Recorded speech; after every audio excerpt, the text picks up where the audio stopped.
Well, hello. I'm glad you could join me today for the first episode of the Salem Painter. I think today we'll start out by going over some of the materials we have and explaining what they do. Alright, if we could go down to the palette here. I've got all my colors set up. The palette's going to be kind of familiar because I used the same palette that Bob Ross used in his painting show. When I was growing up, I was very lucky because we lived way out in the country and we didn't have cable. So I only got 3 channels. So Bob Ross was on about 3 hours every day. So I got to watch that a lot growing up.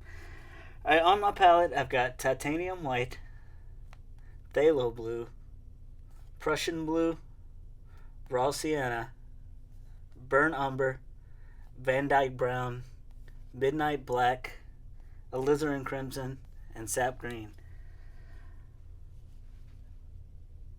I try to keep several of each brush here so I don't have to wash them so much.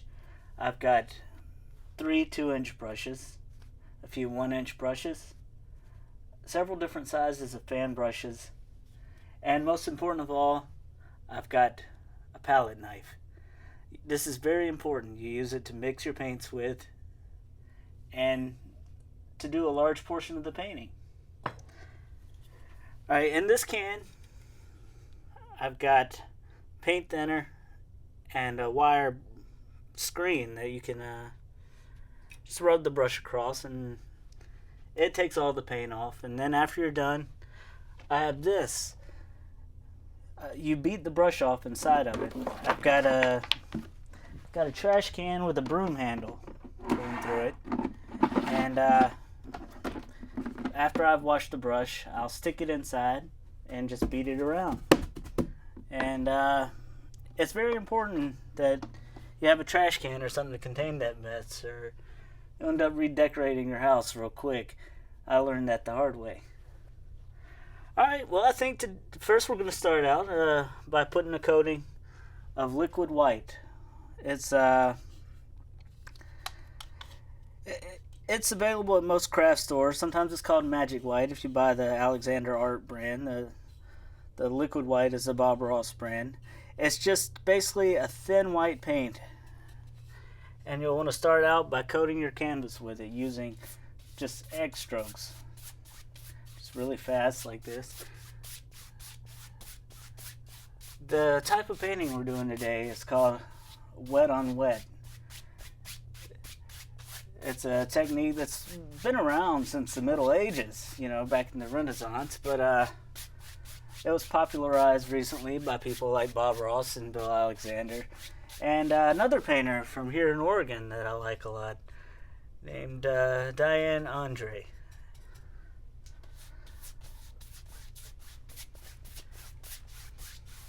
But you just want to blend this out really thin layer. It's very important because it lets you mix on the canvas so you can move around the paint colors. When you're putting it on, it seems like it's useless because, white paint on a white canvas, but it is the most important part of this technique.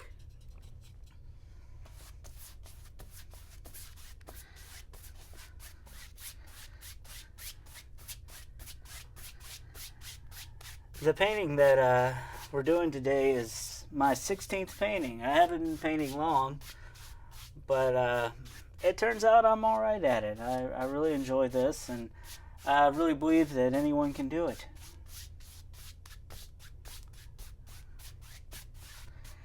Alright, now that we've got that done, we can wash our brush, just rub it across the wire screen in the bottom of the paint thinner can. By the way, you'll want to make sure you're using a metal can or a type of plastic that will not be affected by the paint thinner. When I first started trying to do this, I used a Tupperware container and the paint thinner melted right through it, and I created a big mess all over the table. My girlfriend was not very happy with me. Alright, you want to knock off the excess paint thinner here and then just beat it on our little beater rack down in the trash can, and the brush is clean. Alright, now back up here at the canvas, we've got to make some decisions. What do we want to paint today? I think today we'll start out with a real simple sky. And use a little bit of blue. Very, very little paint. A little bit goes a long way. And we'll start up at the top and just do the same crisscross strokes that we were doing when we were putting on the liquid white. And this looks very, very dark, but as we paint and blend it, it's going to mix in with the liquid white. And as we go further down the canvas, it's going to get lighter and lighter and lighter. The more we work this, the lighter it's going to get.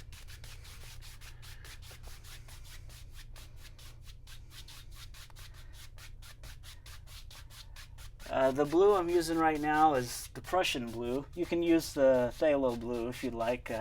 I find the darker blues work better if you're doing something like a winter or fall sky.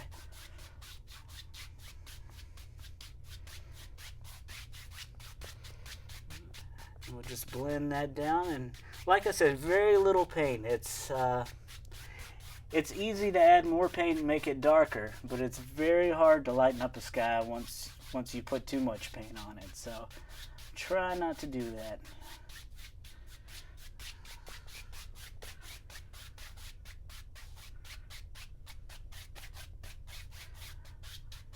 It's nice to use a natural bristle brush. This one I'm using right now is just a cheap nylon brush from Walmart, but the nylon bristles are better for blending. In fact, I think I'm gonna switch to one of my natural bristle brushes after I wash this one to finish blending that sky.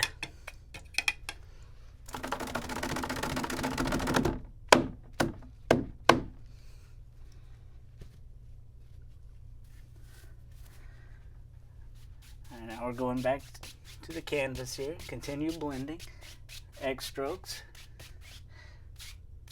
and I think we're going to have a little water in this painting today, so I'm just going to take some of this blue color that's already on the canvas and just put it down here and come straight across with it. Just little streaks here. It's not very important. Most of this will be covered up anyway.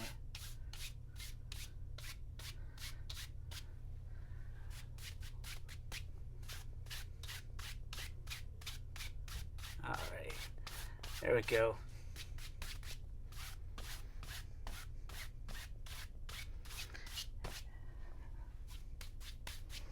And here in the middle, we're going to leave a little white spot. You know, hopefully when this gets done, this will end up looking like a sheen of light going across the water.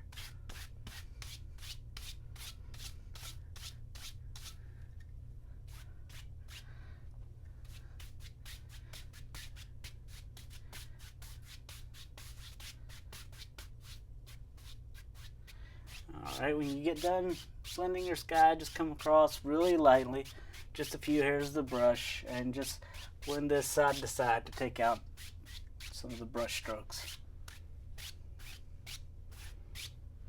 You don't want to blend this all out. You know, sometimes if you have some little white spaces, it looks like some little clouds way off in the distance going on. I didn't do any of that today, but a lot of times I leave little white spaces when I'm making my X strokes. Gotta clean the brush.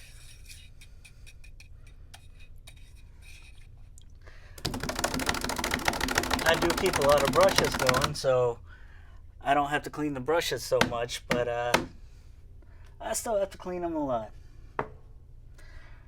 Alright, today I think we're going to put some clouds up in the sky. This is something that's really simple to do with this technique, and it looks impressive. You know, anybody who doesn't know any better will think you spent hours and hours just painting these clouds. I'm going to take a little bit of titanium white just on the brush, tap in it, pull it out real thin, and we're going to go up to our canvas here, and we're going to make some little circular strokes. You know, think think about how clouds look. The important part is you don't want to stay in one spot and work it too long. You just want to do this really quickly. Make some basic cloud shapes. We're not worried about the bottom right now because we're going to blend that out. We're just worried about making a very well defined top edge to these clouds.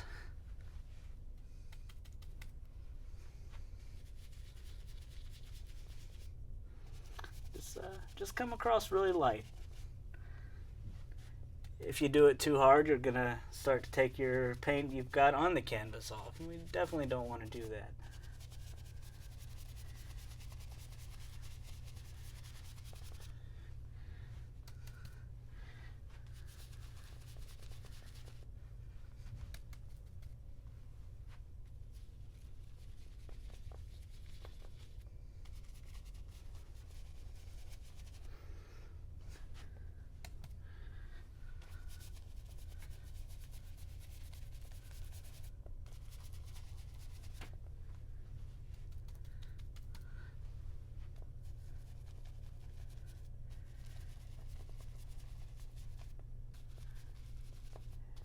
You know, the hardest part is not actually painting.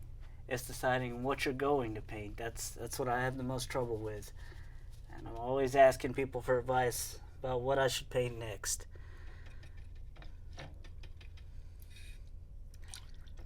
You know, sometimes people give me a picture and they'll ask me to paint that. And I can never do it. In fact, the painting never turns out how I think it's going to when I start it. So I usually just tell people I can't do it. Alright, after you've got that done, you're going to want to blend out this cloud using circular strokes. You just want to leave the tip of that at the top. You know, you want to leave it alone, have it defined. The rest of it just blend out. Remember, just think about where clouds would go. Think about the shape of a cloud. And, you know, it turns out pretty good. You know, it's going to become darker at the bottom automatically, and clouds often do that when light hits them. Alright, I think this other side is looking kind of left out, so going to put some more clouds in here on the other side.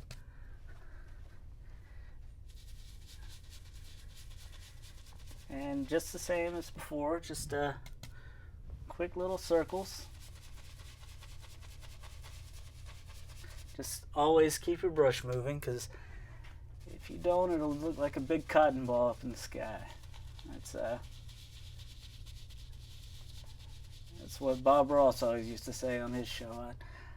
I actually watch Bob Ross just about every day. It's always been very inspiring to me. And I haven't been painting that long. I just started back in October, so I'm definitely still learning. And I got to tell you that he's one of the best teachers that ever lived. Alright, now that we got that done, we'll come back again with our 2-inch brush and just blend out the bottoms. You know, make the top defined, just keep it where it's at. Okay, and after we're done with that, we're going to come back with a clean, dry 2-inch brush, and we're going to just kind of fluff these clouds up just a little bit. And keep that color off the brush, dry it off, and we're just going to come across lightly, just a little bit. You know, if we get some color out here in the sky, that's okay. The more we rub it, the more it'll blend out. And already we've got a nice looking sky.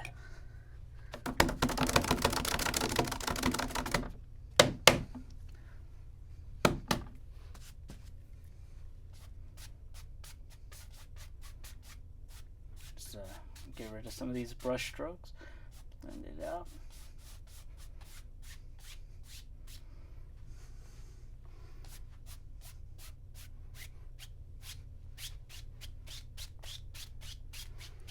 You know, there's been times when I've been painting and I wasn't happy with the clouds I made.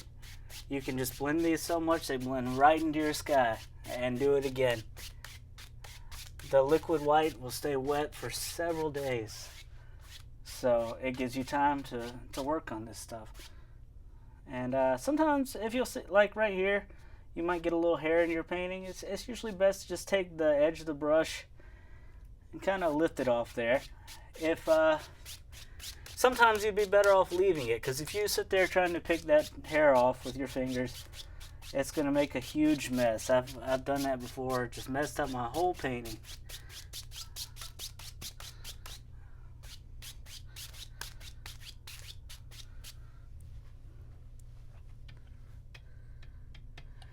This painting that we're working on today, this is the 16th painting I've done. And today, I brought with me the first painting I ever did. Look at this terrible thing. Looks like a 3-year-old painted it. I got paint thinner all mixed in with my paint. I put the paints on too thick. I didn't pay attention to distance, things like that in my painting. But the important thing was that I learned from this painting. After this, my painting improved greatly. And it's okay to make mistakes as long as you learn from those mistakes. And that's not just true in painting, that's also true in life. Alright, next I think we're going to have a mountain range here in this painting. So, we're going to mix together a little Prussian blue, a little Van Dyke brown, a little bit of crimson. Just get those all mixed together, and it's going to make almost a black looking color. You won't be able to tell that it's not black when you look down on the palette. And as you can see there, it's really dark. And just mix this well. And we're going to wipe off our palette knife with a napkin. I keep a whole row of napkins here, so anytime you see me over here wiping something, that's what I'm doing. I'm either wiping off the palette knife, or sometimes after I wash my brushes, the paint thinner does fly off when you beat it, but I like to make sure they're dry, or I might rub it across the napkin to make sure there's no extra color there. Alright, so we're going to cut across the paint on the palette here and just get like a thin row of paint on our knife. Maybe even thinner than that. That might be too thick. Okay, we'll just decide where do we want this mountain. Right here on our canvas, and I think that mountain should go right here. And gotta hold my easel up because I've got a very cheap easel. I need to upgrade for these shows, but it gets the job done.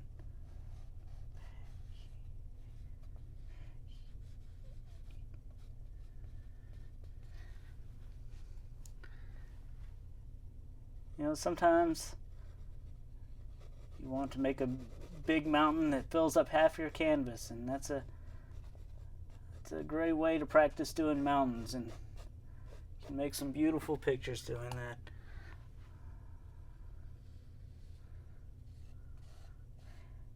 And when we're putting in this color here, we're not worried about what's down here.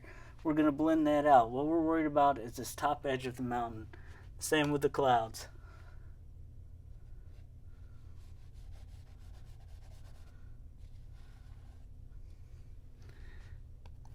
And maybe we've got another mountain right here. Just right here. Just this, when you're painting, this is your world. You can make it however you want to. And a lot of times when I'm painting, I'll do things a little different than other people would do. But you know, the important thing is that it works. If something works for you, then that's the way you should do it.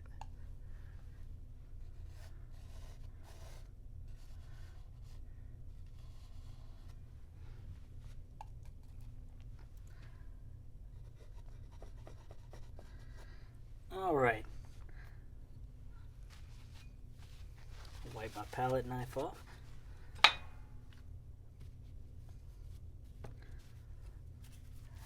Now I'm going to take this brush and we're going to follow the angle of the mountain and just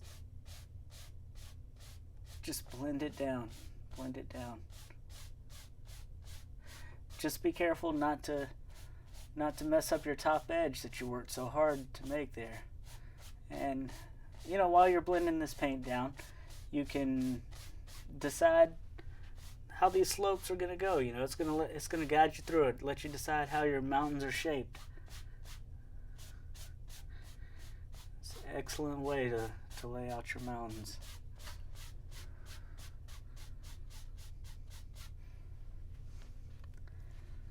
All right, wash the brush off.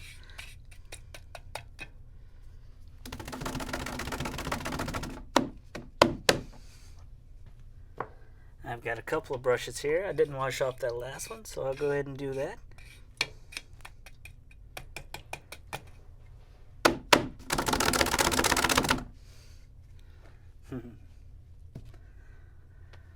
Alright, so I think next we're going to put some snow on these mountains. And to do that, we're just going to use some titanium white. We're going to spread it out real thin.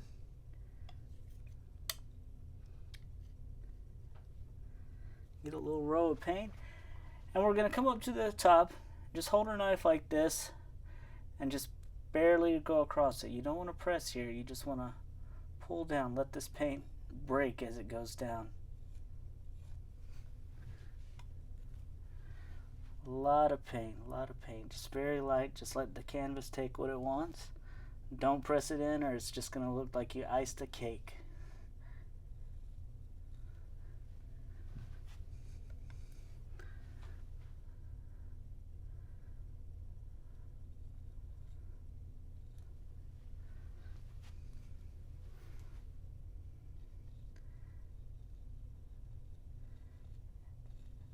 Maybe here we got another little ridge coming down.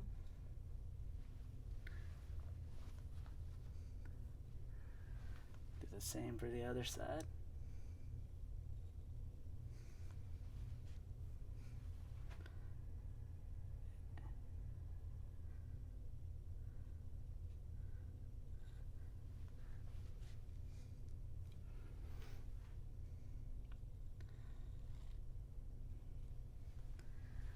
Now, one of my favorite things to paint are these mountains, and I'd say about 75% of the paintings I've done, I've painted mountains in them. See, I moved here about almost 2 years ago now from Alabama. I grew up in Georgia, lived my whole life there, and there aren't mountains like these down there. So when I came down here, the first time I saw these snow-covered peaks off in the distance, I was amazed. I just love mountains. It really does something for me.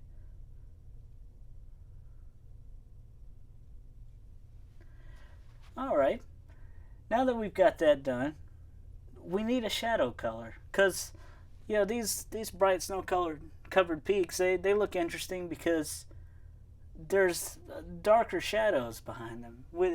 If you just have your light spaces, it's not going to be that interesting.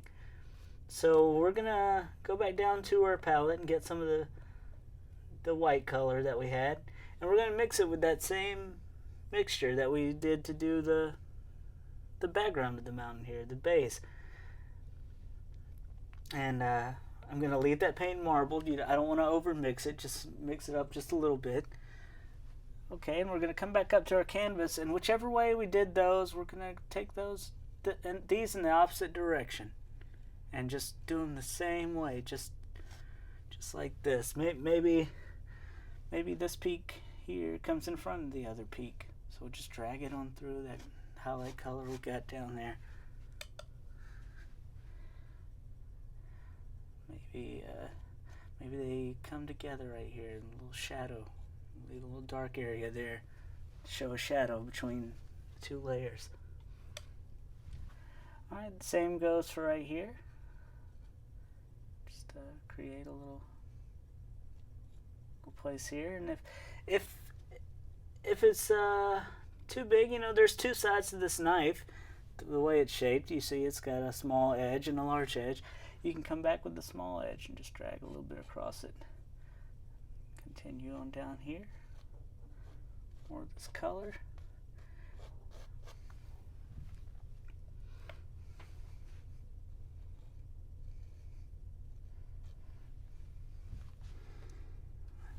All right, there we go. I think I might get a little bit more shadow color over here on this side. Just coming down this mountain, just real light.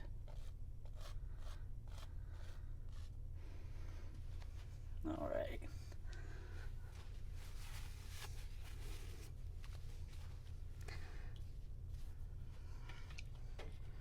Gonna clean off another brush here.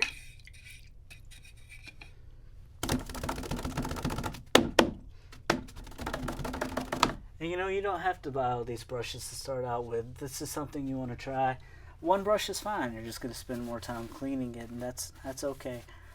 A lot of people think it's really expensive to get into painting, but really, for about $75, you can get everything you need to get started. All right, since we got these done, I'm going to tap along the base here. Kind of hard. Almost like I'm trying to destroy this mountain I've just made.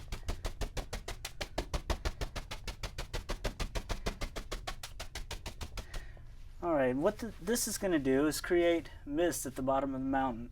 After I'm done with that, I'll just follow the angles of the mountain and just clean, dry brush. Just come up. And just kind of blend it out a little bit and creates a great mist. Alright, I think the next thing we're going to do, it's time to start thinking what we want here in the foreground. I'd already decided that I was going to have some water down here today, and I got this kind of blended out. I'm going to blend it out some more because I had a few places that I messed up while I was trying to get that hair off the canvas. That's what I was warning you about earlier. I went and did it myself. Alright, there we go. You know, I was just looking at my palette and I realized that I forgot a couple of colors. So, we'll add those in here in a second, if I can get to them.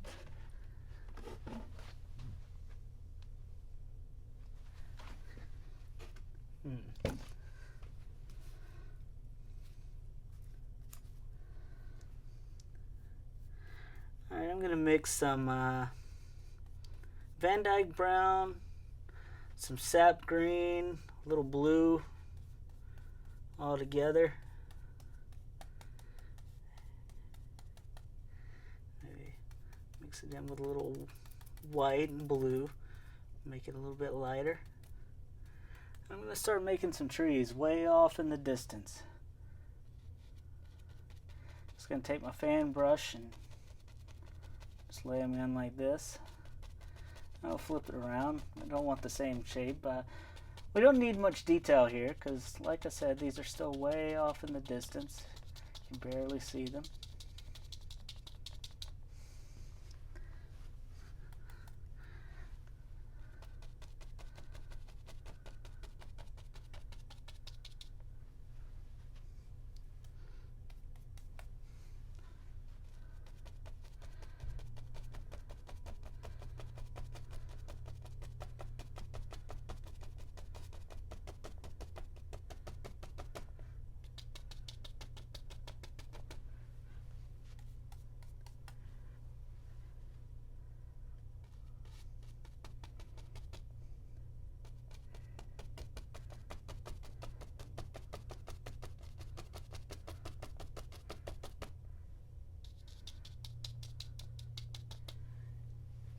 And if I could, I'm gonna get the camera to stay here for a few seconds. I'm gonna get my producer to come out and bring my paint box to me. Maybe. No problem, man. That's easy. So just guy right here. That's right over there. This one? That one. Oh, yeah. This is our producer, Arlen Robinson. Without him, none of this would have been possible. I gotta put the colors that I forgot to put out. Let's see, you got cadmium yellow, which, I should have noticed this when I was going over the colors, but, now we know, so it's okay. Alright, got some yellow ochre, which is a slightly orange colored yellow. Normally here I would use Indian yellow, but I couldn't find any when I went to buy paint. So I got one that's close to it called Naples yellow.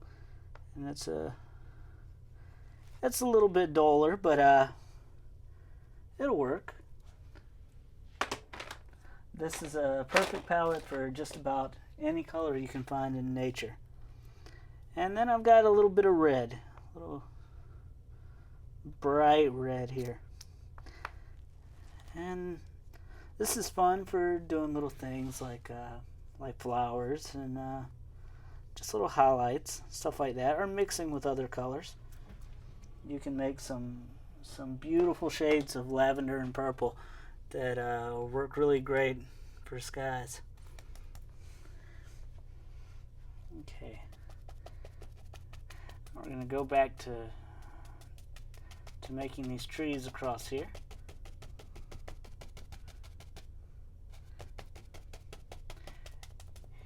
You want to make sure you put these really close together, and vary the heights of them, or they can end up looking like fence posts, and that's not what you want at all.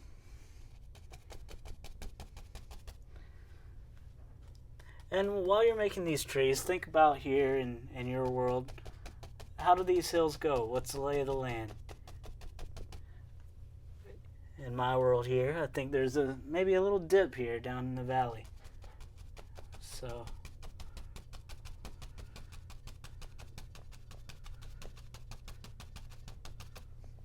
gonna leave that a little bit lower.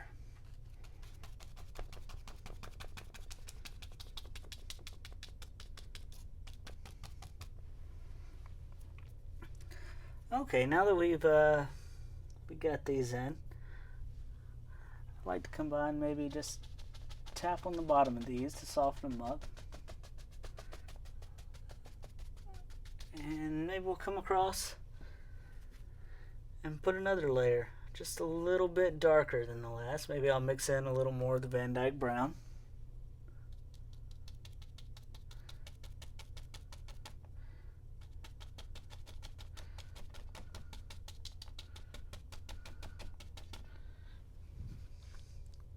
Maybe a little black.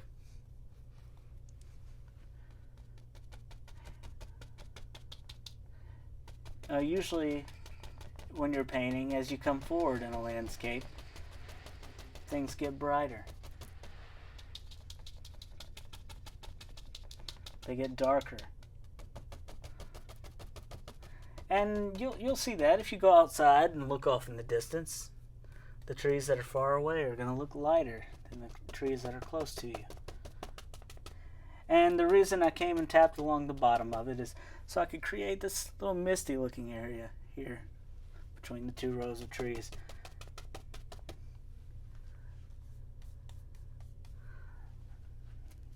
That's what makes your painting look real, these misty areas that the atmosphere creates. That's why things look lighter in the distance.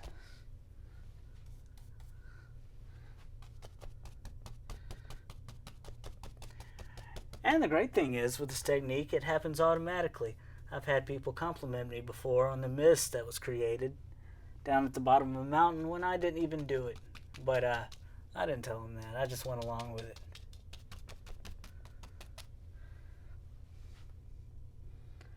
Alright. Now that we got that done, maybe we should have a few trees that stand out above the others back here. And to do that, you can take that same dark color, maybe a little darker, more brown in it, brown and green, and just put them on your fan brush. Come back and forth across it like that. You have a little paint on there, and you decide where your tree is going to be. I think one should go right here. I'll just put a little line there using just the corner of the brush. Start coming back and forth to make some trees back here that are a little bit taller. Maybe there's another one right here. And you know, a lot of times people are careful to not go over things they've already painted. Like you know, you got your nice mountain back there. You don't want to paint over it, right? Well, you know, in nature, the tree doesn't grow somewhere else just because you have a good view of the mountain. So keep that in mind when you're painting. If your paint ever won't stick, you can add just a tiny bit of paint thinner to it, because a thin paint will always stick to a thick paint.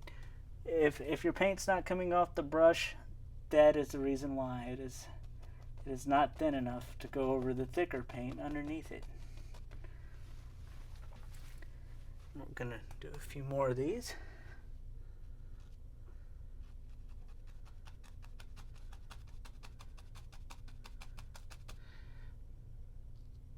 And you know, all trees aren't perfectly straight, so be sure to build some that go at an angle. And these are still far back, so we're not worried about much detail here. Just the shape. Just give the impression that there are trees back there. That's what's important.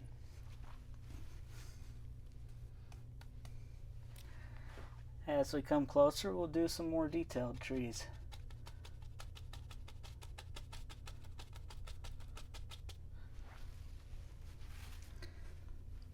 All right.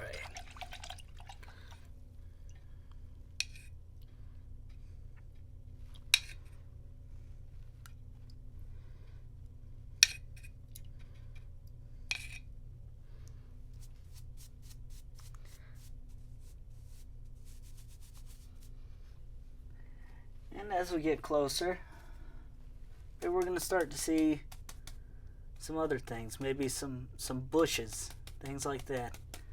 So we'll just take our 1-inch brush, just paint in some dark shapes. And right now, we're not really too worried about the shades because these are still pretty far away, but we'll paint in some dark places so we can put highlights on them.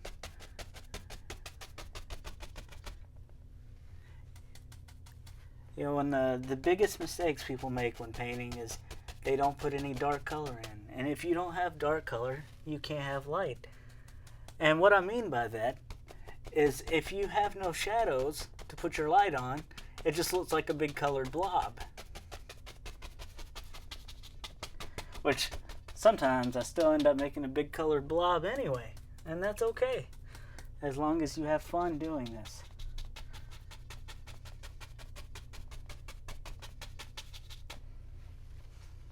Alright. Now that we got that done, I'm going to take a 1-inch brush and come down to my palette and start getting some other colors, like maybe a little yellow, maybe a little sap green mixed in with it. I don't know. Little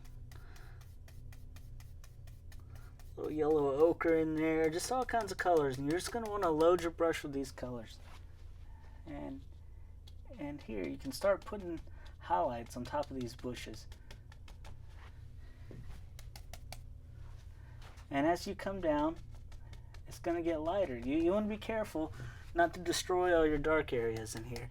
These are still really far away, so we're not too worried about it. We're just going to put a little indication of some color back there.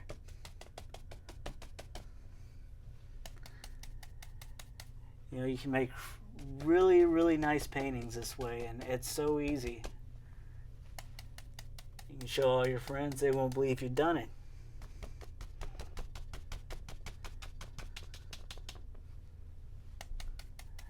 I'm kind of a boring person, so it's about the most exciting thing I have to post on my Facebook.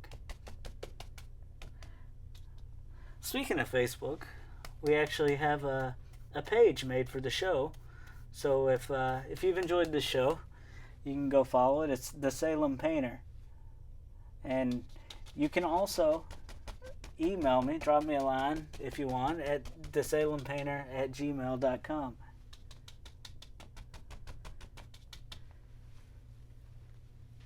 When I registered those, I couldn't believe the name was still available. Alright, now the next thing we're going to do, we're going to take one of our big 2-inch brushes, and we're going to come up along here and we're going to decide, where is our water? Where's our lake? We've got the blue drawn in that's reflecting from the sky, so maybe we want to reflect these bushes a little bit. So we're going to come along and wherever you have these bushes, we're just going to pull a little color down to the water. And as it gets back, we want to make it look like maybe this lake goes in certain places.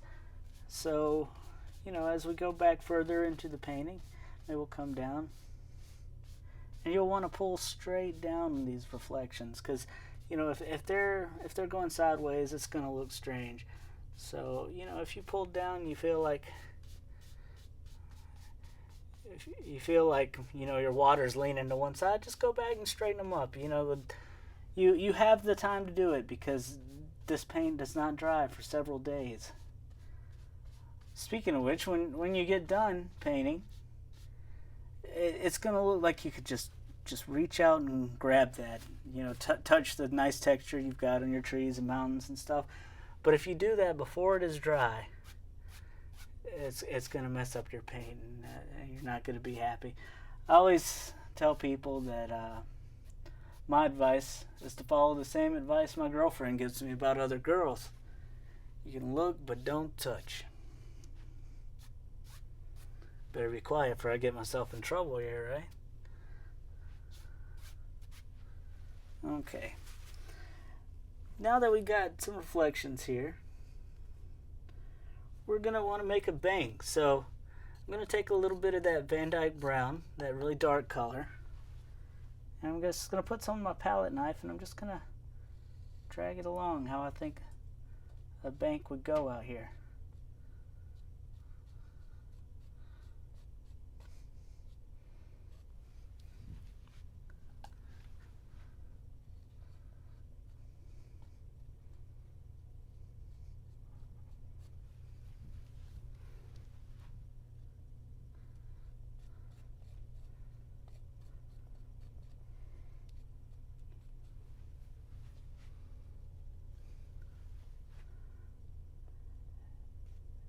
I spent a lot of time on the side of lakes fishing with my dad, out on the boat.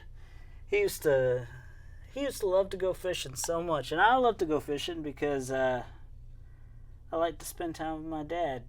He's not alive anymore, but we always had fun doing that.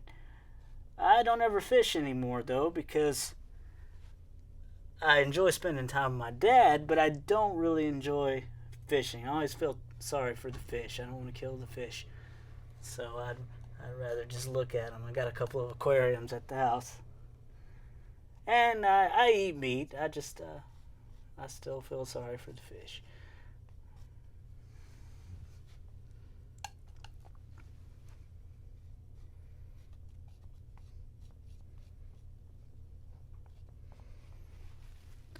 Alright, and next, it's a sunny day, and a lot of times you're going to have little places where light reflects off the water. So we're going to mix a little bit of burnt umber with just a tiny touch of liquid white. Maybe a little titanium white. That liquid white is there just to thin it up so we can make sure it sticks down here. Alright, now that we got that mixed, it's a little bit hard to see, but it's kind of marbly. You can just put some little highlights here on this bank, which it just, up close, looks terrible, like little smudges of paint, and you're gonna be like, oh god, this is terrible. But then when you take a few steps back, it looks very impressive. Looks just like sun shining out here.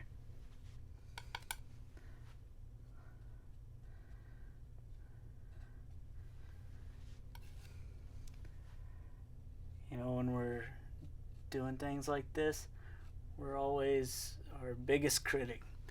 I've painted paintings that I really hated, and other people would love them and want them hanging on their walls. Actually, there was one painting I did that I hated. I was really upset and didn't like the way it went, and that's not one of my favorites. It's actually the one that we use on the title screen for the show. I sent that one to a friend of mine living in New Zealand. You know, you would think it would cost a lot to ship a painting to New Zealand, but it costs almost as much to ship a painting here in the U.S. as it does to ship one there. I could not believe it. Alright, now that we got our background finished, we got to do something about all this foreground. I mean, sure, we could leave it just like this with our big lake, but that would be boring. So, let's see, we're going to get some of that dark color, maybe a little bit of that color we made the mountain with, and we're just going to do something crazy. We're going to come out here and just mess up our whole painting. Just put a big mess out here.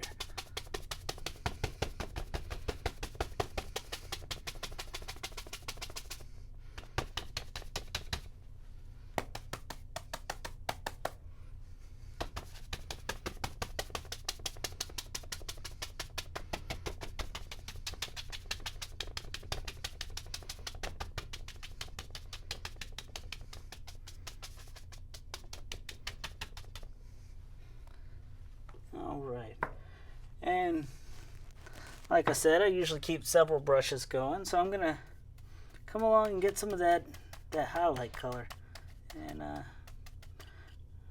push it in here. We're just going to use the corner of the brush. We're going to come back and paint some bushes in. Highlight these bushes.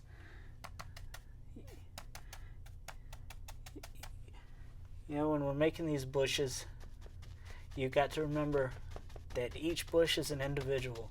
You wanna paint each bush separate, because if you just come along and put big splashes of color everywhere, this is not gonna work for you. It's gonna look like you just smashed color in everywhere. You need to remember to paint these bushes one at a time. And if they're looking too similar, you know, vary the color a little bit. Go into some other colors.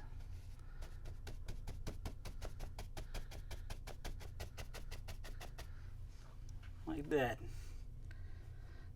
Maybe a little red in here.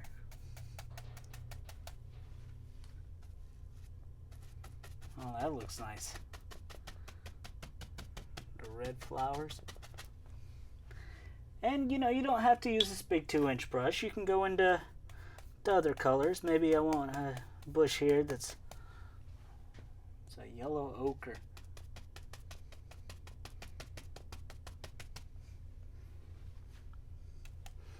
You gotta just make sure that you leave some of these dark areas open. And the paint is going to come off the brush and it's automatically going to get darker as you go down, and that's a good thing. You want that.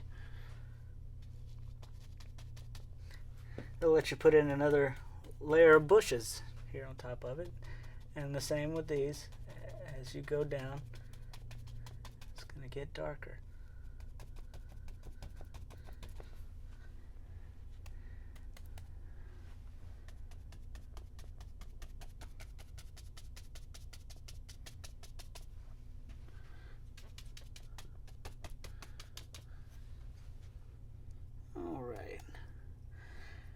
And something I like to do is mix a little blue and black and brown together and just put like a big cut of it on your palette knife and just bring it right here across the painting.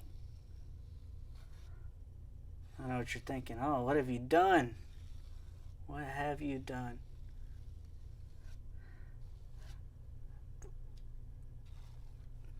You can take a little bit of that highlight color we made earlier. Maybe add a little white. A little highlight there on that.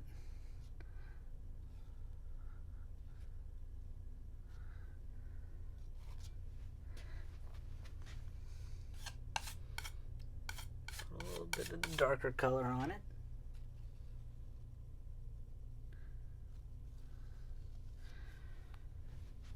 And when you get done with your painting, this is going to look like maybe a little row of rocks or a trail going through the woods here. So after you get done with that, you can come back over it, put some bushes on top of it in a few places. Because remember, a thin paint will stick to a thin paint. That is the most important part of this technique. And I want some over here on this side, some going over it.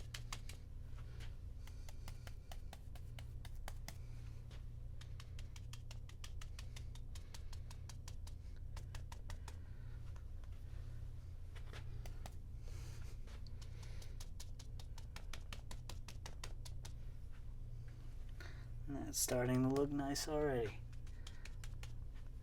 Alright, well, it seems to me that something is missing from this painting. So I think we're going to do something real crazy here. I think we'll put a big tree going right down through here.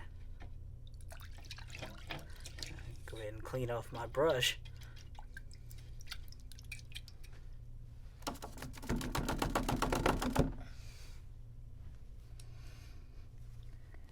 And we're going to take this big fan brush here. We're just going to get a lot of color, mix some black, brown, sap green, burnt umber, all this together. And maybe our tree lids right here. You know, once you put that tree in, you've got to finish them. You've got to finish them, or you're just going to have something floating out here in your sky. Make sure you keep plenty of color on the brush as you're coming down.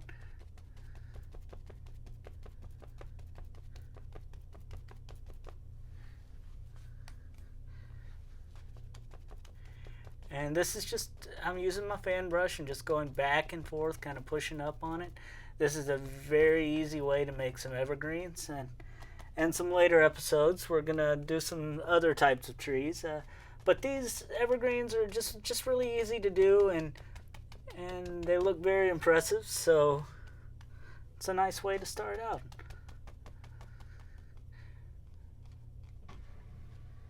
And you know, if you're doing a painting and you don't want that evergreen tree there, well, that's fine. Don't put it there, because this is your world on this canvas. Alright, and after I get done with that, I'm going to wash out my fan brush.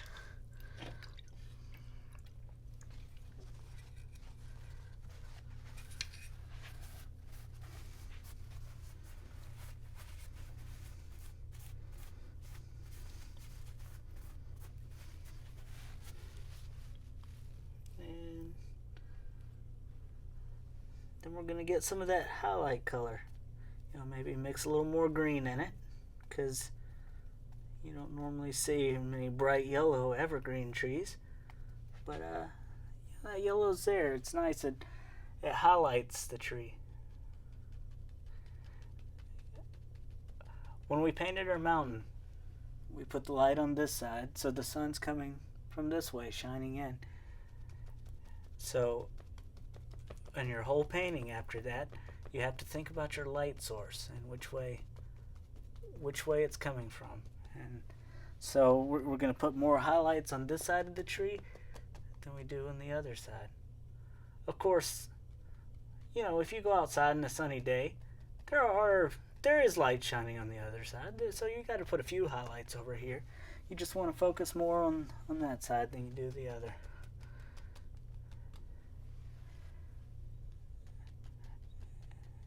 And, you know, if you feel like you put too much or have a big splotch of color, just tap it. It's going to pick up the paint underneath.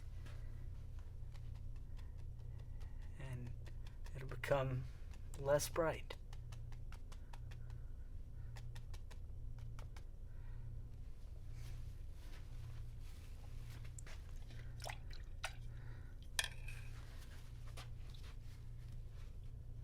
Alright.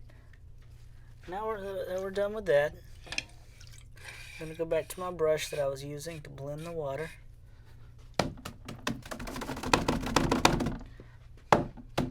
Still got a few brush strokes over here, so I'm just going to blend those out.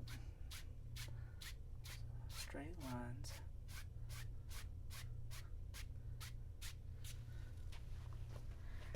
And I think we're going to call that a finished painting. I'm glad that you joined us today, and I hope you'll be back to learn with me.